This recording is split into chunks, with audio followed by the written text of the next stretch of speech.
इनकी ये गालियां, ये अपशब्द मैं उसका भी टॉनिक बना देता हूं। देश के प्रधानमंत्री नरेंद्र मोदी के खिलाफ सियासी नफरत कोई नई बात नहीं है। कांग्रेस में ऐसे नेताओं की भरमार है जो अक्सर पीएम मोदी को गालियां देते ही रहते हैं, या फिर वो चाहे मोदी को नीच कहने वाले मणिशंकर अय्यर जैसे कांग्रेस के कद्दावर नेता हों, या फिर मोदी को बोटी बोटी बात करने वाले पूर्व कांग्रेसी इमरान मसूद हों। ऐसे तमाम नेता हैं जो पीएम मोदी को गालियां देते रहते हैं, लेकिन मोदी तो ठहरे मोदी, जो कहते हैं इन गालियों का भी मैं टॉनिक बना लेता हूं। डिक्शनरी खोल खोल करके जितने अपशब्द मिलते हैं ले आए, जितने अपशब्दों का उपयोग कर सकते हैं भरपूर, पता नहीं कहां कहां से ले आते हैं। लेकिन एक बार उनका निकल गया होगा, थोड़ा मन हल्का हुआ होगा, इतने अपशब्द बोल लिए हैं तो। और वैसे तो ये लोग मुझे दिन रात कोसते रहते हैं, उनकी ये फितरत है। और उनके लिए तो सबसे प्रिय नारा क्या है? मोदी तेरी कब्र खुदेगी। मोदी तेरी कब्र खुदेगी, मोदी तेरी कब्र खुदेगी,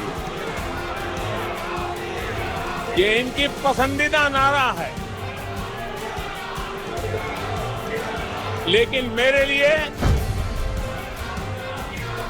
लिए इनकी ये गालियां, ये अपशब्द, ये अलोकतांत्रिक भाषा मैं उसका भी टॉनिक बना देता हूं।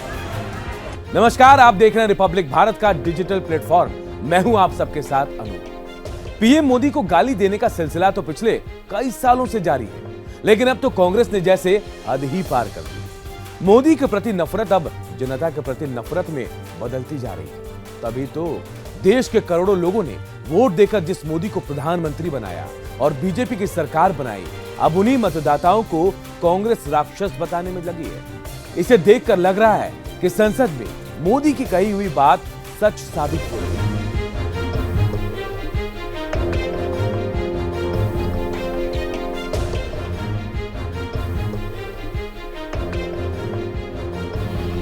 आपको बता दें कि कुछ दिनों पहले ही मोदी सरकार के खिलाफ कांग्रेस अविश्वास प्रस्ताव लेकर आई थी। अविश्वास प्रस्ताव तो हालांकि गिर गया, क्योंकि मोदी सरकार के पास पहले से ही बहुमत था।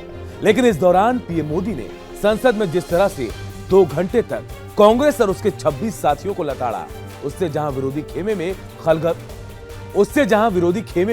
खलबली मच गई, तो इस दौरान पीएम मोदी ने कांग्रेस को तंज कसते हुए कहा कि मैं कांग्रेस की मुसीबत समझता हूं। सालों से एक ही फेल प्रोजेक्ट बार बार लॉन्च करते हैं और बार बार लॉन्चिंग फेल हो जाती है, जिसका नतीजा ये हुआ है कि मतदाताओं के प्रति उनकी नफरत भी 7वें आसमान तक पहुंच गई है। जनता जी, मैं कांग्रेस की मुसीबत समझता हूं। बरसों से एक ही फेल्ड प्रोडक्ट उसको बार बार लॉन्च करते हैं, हर बार लॉन्चिंग फेल हो जाती है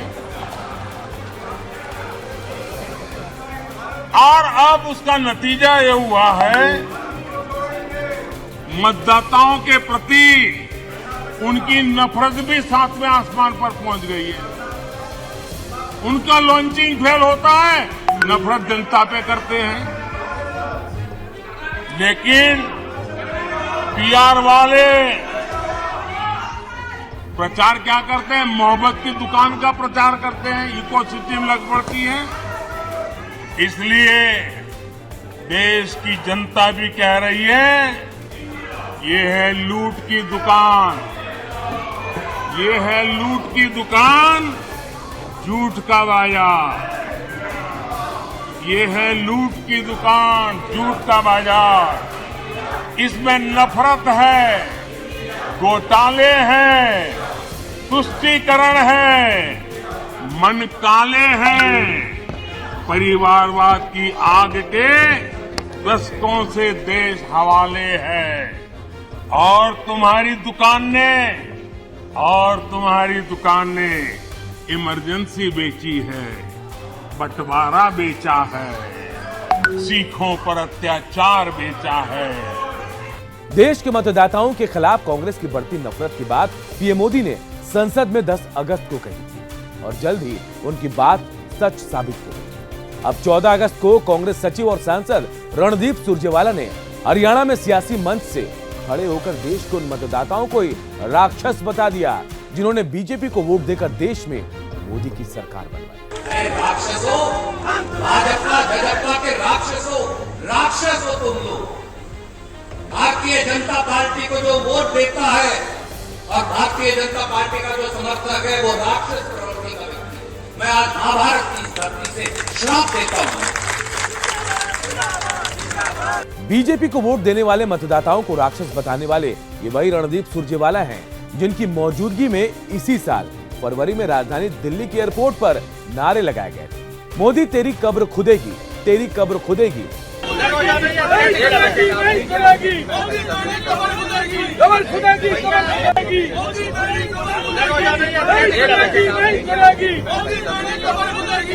सुरजेवाला ने आपत्तिजनक नारा लगाने वालों को रोकने की कोशिश तक नहीं की और अब यही सुरजेवाला बीजेपी को वोट देने वाले मतदाताओं को राक्षस बताने में लगे हुए हैं। सबसे बड़ा सवाल ये उठता है कि आखिर ये सब क्यों हो रहा है? कहीं कांग्रेस को 2024 लोकसभा में हार का डर तो नहीं सताने लगा?